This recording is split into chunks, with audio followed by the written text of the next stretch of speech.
Bonjour à vous les api-api. Aujourd'hui, nous allons vous montrer comment procéder à un marquage de reine avec une cage à piston one hand.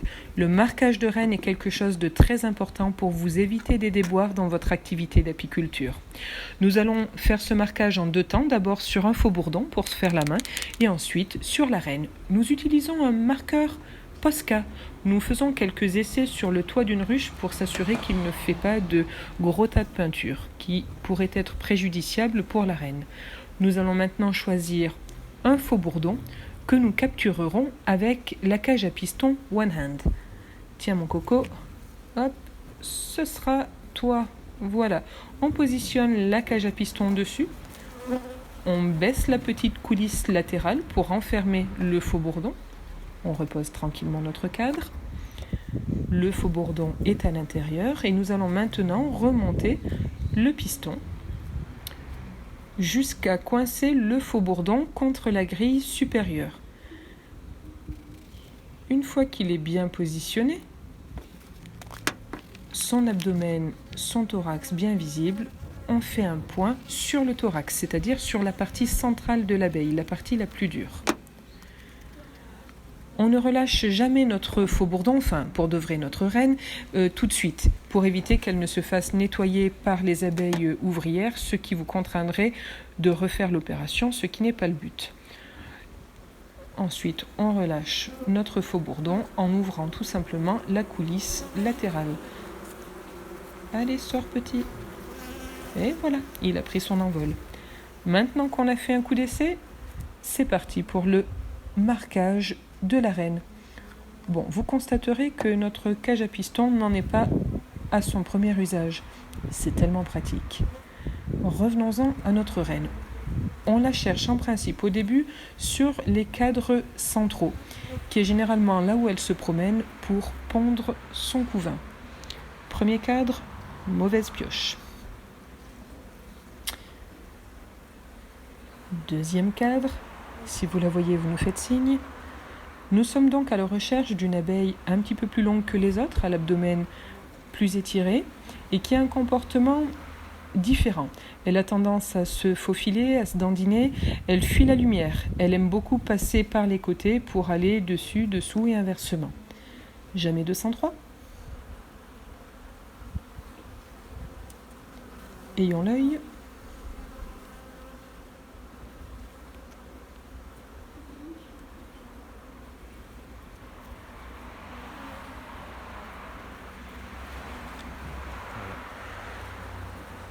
Haha, on t'a repéré, coquine.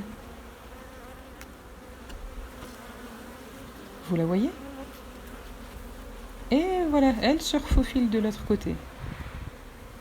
Maintenant qu'elle est repérée, dans une main le cadre, dans l'autre la cage à piston, qu'on va chercher à positionner sur la reine. Hop, et non, elle est passée de l'autre côté.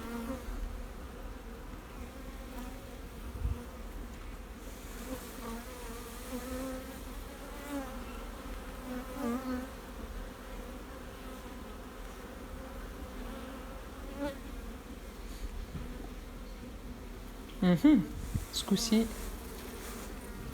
Alors parfois on souffle, quand on voit la reine, on souffle un petit peu sur les abeilles autour pour les faire s'en aller et pour essayer de ne capturer que celle-ci. Hop, voilà. Alors il arrive bien entendu très régulièrement qu'en même temps que nous capturions la reine, nous attrapions également des abeilles ouvrières. Ce n'est pas grave, l'écartement du dessus de la cage à piston est fait pour cela. La reine reste coincée, mais les abeilles ouvrières, elles, ont tout à fait la possibilité de sortir.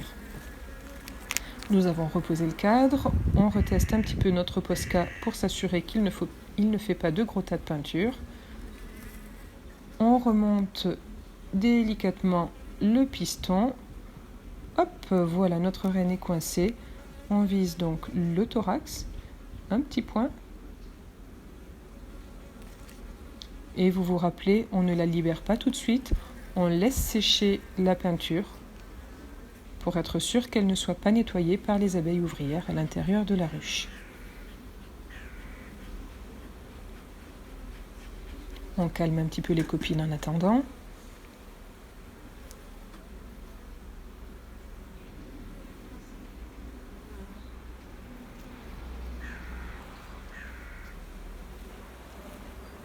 Et nous allons pouvoir la relâcher. Donc au-dessus des cadres, nous ouvrons la coulisse latérale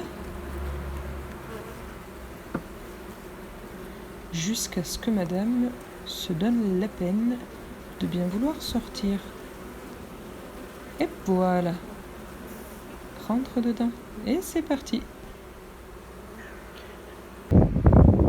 Une fois que vous avez réalisé cette opération, n'hésitez pas à vérifier que votre reine est en parfaite santé et se déplace normalement. Il peut en effet arriver quelquefois que la reine, après être marquée, fasse ce que l'on appelle un malaise vagal qui laisse à penser qu'on a fait une manipulation trop brutale qui a tué la reine. Surtout, si ça vous arrive, ne la jetez pas, remettez-la bien dans votre ruche parce que la plupart du temps, il ne s'agit que d'un évanouissement et elle se remet quelques minutes après. La nôtre, on la voit sur le fond du cadre, va bien.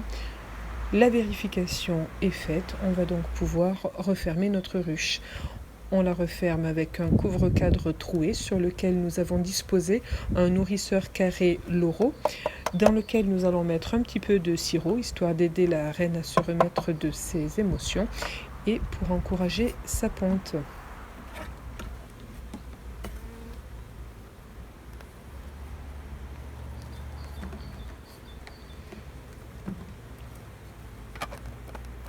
Nous refermons maintenant la ruche, mais au préalable, on n'oublie bien sûr pas de remplir la fiche de suivi de la colonie sur laquelle nous allons inscrire à la date du jour que nous avons procédé à un marquage de reine en blanc puisque nous sommes en 2021 actuellement.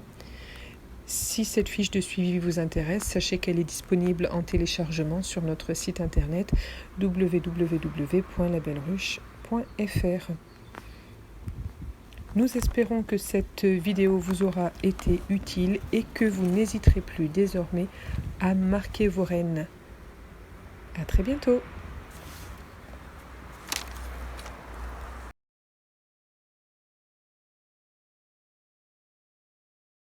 Cette vidéo vous a été présentée par Aurore et Frédéric Treille, apiculteurs en Haute-Loire et gérants du magasin La Belle Ruche du Velay au Puy-en-Velay. À bientôt.